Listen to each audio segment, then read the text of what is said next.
Uthwasile wanyangwa awukwazi unyanga abantu nansi impendulo yakho.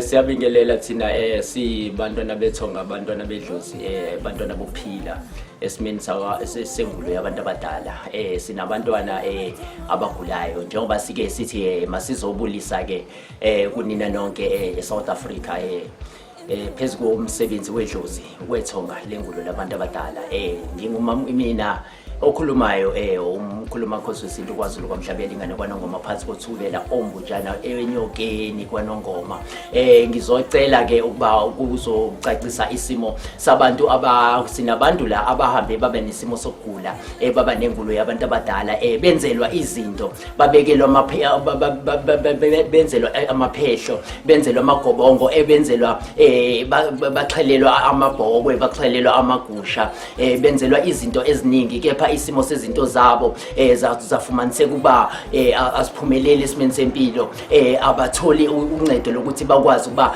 bakhona unceda abantu abagulayo bakhona unceda abantu abaxakekile banezingxaki empilweni badinga uncedo kubona kepha bangakwazi ukubona umuntu bangakwazi ukuhlahluba umuntu baphinda futhi baba abantu abayidlozi labo la ngakhona uconnecta nabo likhulume nabo kepha ke siyacela ke njengamanje ukuthi abantu bagade futhi bacopheleleke ukuba umuntu uma ezoya ukuyonyangwa zibheke ukuba uzafika ugezwe na then emveni kokuba sewugeziwe bese ubuya uzophakanyiselwa isimo sokuvulwa kwedlozi lakho ligezwe livulwe lisondezwe kuwe likhona ukusebenza nawe likhona ukuba nawe ngoba kunabantu abavele baphuphe athi umuntu ngiphuphile kufanele ngimbathe amahiya abovu okanye insimbi emhlophe okanye insimbi ebovu umuntu afike amiselwe ingulo islawu noma enzelwe islawu sakubo noma enzelwe ibhekili yakubo emveni kwalapho kuyaba umuntu umenzela ngendlela erongi ngoba alizange idlozi lakhe ulenze kube yilona elimcacisela indlela kuyiyona ndlela akazoyihamba esimeni sempilo yakhe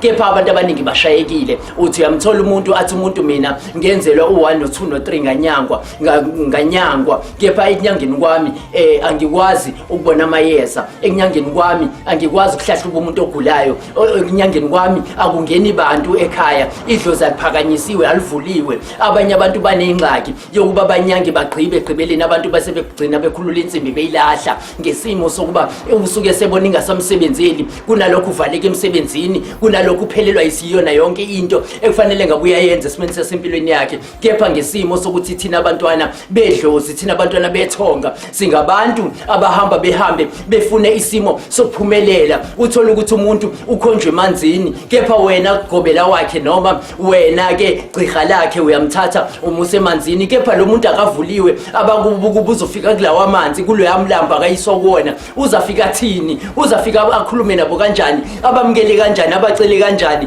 ukuthi basondele kuye abantu bakuba bangasekho ngoba thina njengathina singabantu abazama ubuyisa abanye abantu kunabantu othola ukuthi umuntu udayise ngisho imoto omunye udayise ngisho umuzi omunye unenkinga yokuba impumelelo yakhe ayikho kuphela imshado akatholi ngisho umntwana ngesimo sokuthi idlozi liphezulu kwakhe lime phezulu kwakhe limvalele kepha ke kunabantu abathola ukuthi umuntu uyakethi uzozenza izinto la edlozini akekho umuntu okwazi ukususa from A up to Z ekubeni wena ube umuntu ofuna kube uzohamba ngengulo yedlozi makavule idlozi lakho alisondeze aligeze akuvulele edlozini lakho uzothi mase sekuvulelile bese lona litshela idlozi lakho kuba kumele uhambe kanjani uma kumele akhuphulele idlozi lakho bazoshaba kini kuba kumele kuthiwa mangenze ukuhamba olu1 no2 sinomndiki sinomndawo sinesilawu sakini awukwazi ukuthi uzovele unyuse idlozi ngesilawu sakini umndiki ungazange uthinte ngoba umndiki uhamba nensimbi yakho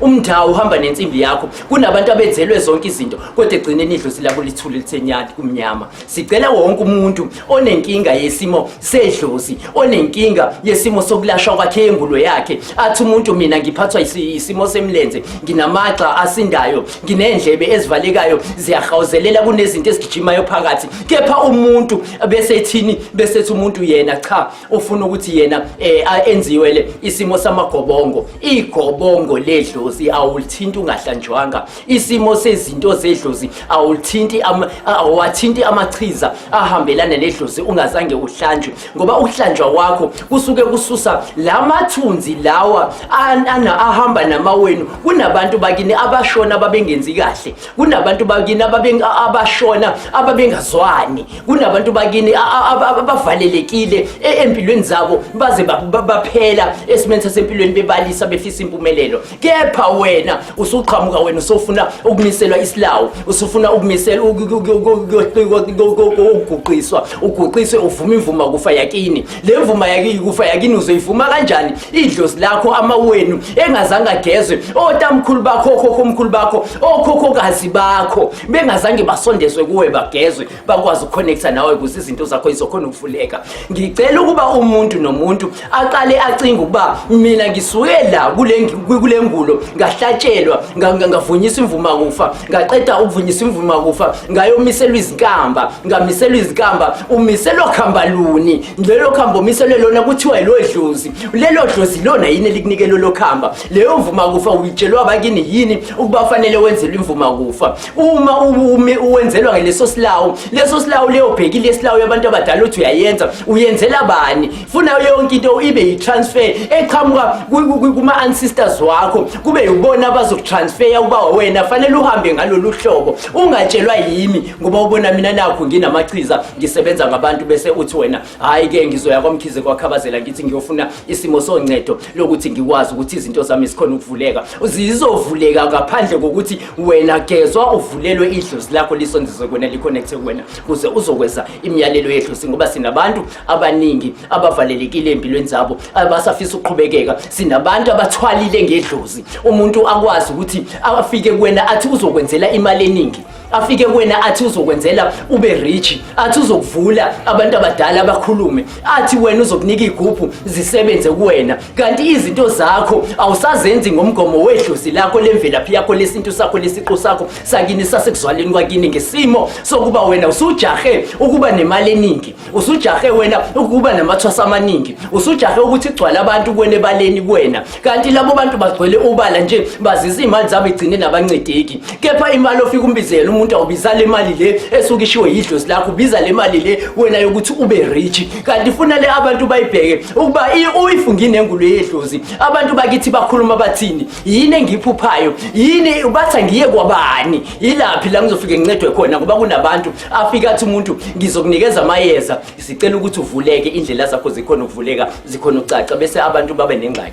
yokuthi umuntu ujaha le yanto yokuthi uma ebona uSibiya enamathwasa amaningi naye usejaha ukuba ngoba nakho ngiyaphupha amahiya, ngiyaphupha insimbi, naye usefuna ufana noSibiya. Amadlozi wabantu awifani, awasoze amadlozi wabantu afane, ngoba omunye umuntu uyakwazi ukulakha idlozi lakhe engalona idlozi, afuna ukwenza izigubhu zokuthi akwazi ukusebenza abantu, bona abantu bafice begcwele ebaleni, ufice kugcwele amathwasa ebaleni. Kepha lamathwasa agcwele ebaleni abizwa yizigubhu ngoba le amathwasa agcwele ebaleni azophuma engazi lutho tu. Egcineni uzothi masithi kufanele asebenze, umuntu esesekhaya esemiselo seqediwe, umuntu akawazi amayeza, sefanele umuntu asebenze sekhaya. Kunabantu abagulayo bafika kena bazofuna ukusizo, akakwazi ukumhlola amxelele ukuba indaba inkinga yakhe ikuphi empilweni yakho. Ngicela ukuthi umuntu uma enza isimo sengulo yakhe makayilandelele, ngoba lento ifana nokusuka ka-grade R uya ka-grade 12, ngoba angisoze ngithi mina nginyanga ngikuvulele idlozi ngiphinde ngiphothule idlozi, ngoba kuzokwenzeka ngisathi ngiyakuvulela idlozi bese lithi idlozi lakho wena fanele uyokwenziwa isimo somsebenzi wakho, uyokwenziwa kwesinye komunye umuzi wako wakodlamini noma wakoNgcobo noma wakoSondi, hayi lapha koMkhize kwaKhabazela, ngesimo sokuba la idlozini sihamba ngendlela yokucathulisana. Masicathulisaneni, musala ukuba nomona nibone umuntu uba unedlozi elingaphezulu wayelakho bese ulivalelani idlozi lomuntu, ngoba usuku sokunqanda ukuthi ukuthi umuntu angakwazi ukuthi akhona ukuthi aqhubekeke abheke phambili ngesimo sokuthi wena usuke sewuthatha izinto zakubo namandla wakhe namandla wabakubo ukuba angakhona uqhubekeka. Idlozi lifuna ukuba mawulenzela lenzele umenzele umuntu lokhu onamandla ukumenzela kona ozokwazi ukwenza konke emhlabeni ngoba awusiyi uThixo futhi awusiyi uNkulunkulu. Njengoba nami ngihlale ngibatshela abantu ukuthi kunezinto ezohamba khambe bese ziyahlukanisa ngoba bazobe sebekhomba kwenye indawo. Cha mina ngingakulekelela ekutheni ngigade ukuba lapho wenzelwa kahle yini ngoba uzofika nedlozi elihle lakini kuloyo muzi ozobe sowuthunywe kuona. Sesigezile sakuvula idlozi lakhulu uma langena wakwazi ukubonisa indlela wakhomba indlela ukuba wena fanele ukwenziwe ePitori, wena fanele ukwenziwe eMpumalanga, wena ufuna ukuya ekhaya kwaZulu kwaMhlaba uyalingana uyothola amachiza azosiza wena edlozini lakho. Bese uba nengxaki ethi wena mase sowuhamba mina angisagadile sengikuyekele ngoba idlozi lakho likhombile. Ngesikhathi ngikuyekele idlozi lakho likhombile ilapho uzofika khona sengilindele mina ukuthi sesobuya sesokwenza ukuba sesiyokumisela indumba yedlozi lapho uzosebenzela khona amachiza wakho. Siyafika siyathola ukuthi awuwazi ukuhlola umuntu, awuwazi ukuhlahluba umuntu, awuwazi ukuxela indaba zomuntu. Siyafika siyathola ukuthi amayeza awuwazi kepha uphume lana ngoba uyolanda amandla kuleyo ndawo. Wafika kuleyo ndawo kwathiwa wenziwanga kahle ngoba befuna uqala phansi bathatha idlozi lakho. Siyathokoza iSouth Africa, siyathokoza thina siwomkhize kokhabazela kwaZulu kwaMhlaba uyalingana kwanongoma phansi enyokeni. Sithi masicamagushe, sithi masithokoze umhlaba wonke, sithi masibulele kubona bonke abantwana besizwe. Ngithi malivume, sithi vuma idlozi. Uthi mawuvuma idlozi ulivume idlozi ngengulo yabaphansi bakini bemvelaphi yakho. Uthi noma uvaleleka kodwa bese ucela ukuvulelwa. Sithi masibonge. Kepha ke inxeba esitholakala kuona siyatholakala ku 067 3588 778 bese siphinde futhi usithole ku 072 071 9635. Siyatholakala nsuku zonke ngekhathi zemsebenzi. Masibulele iSouth Africa yonke bese sikhalisana nabantwana abasafisa ukuzongena kulesifo selengulo esifisikuyo ngoba sekwaba nezinto eziningi lana. Kunabantu abenza izimali ezingekho emthethweni, kunabantu abenza izinto engiyazona zengulo kubantu ngoba umuntu efiselela uba uzothi uzomenzela konke bese kuba efuna imali. Ngicela maniqwashe abantu bakithi nibheke ngoba ingulo yedlozi into ebalekile futhi into eyingozi kakhulu emntwini ngoba umuntu uyafa ngayo. Umuntu umfica estradini wehlanya, umfica umuntu kube sengazuthi akaphumelele empilweni, izinto zakhe zivalekile, afunda aqeda umuntu uthola ukuthi umsebenzi akawutholi. Isimo sengulo athi uyangena emshadweni, umshado ubhidlike ngesimo samawabo amfuna ukuba edlozini ayosebenza ngabantu bokuthula. Thina abantwana bedlozi sicela ukuba izinto manizenza nizenze nizicophelele nizibheke bese sithi masibonge kubona bonke abamamele nabathole ithuba nokuthi babe nathi thina kwaZulu kwaMhlaba uyalingana kwanongoma. Kepha siseKapa siphuma lenyokeni kwaZulu kwanongoma kwaMhlaba uyalingana. Siphuza uthukele umfulo esiphuza masibulele iSouth Africa yona.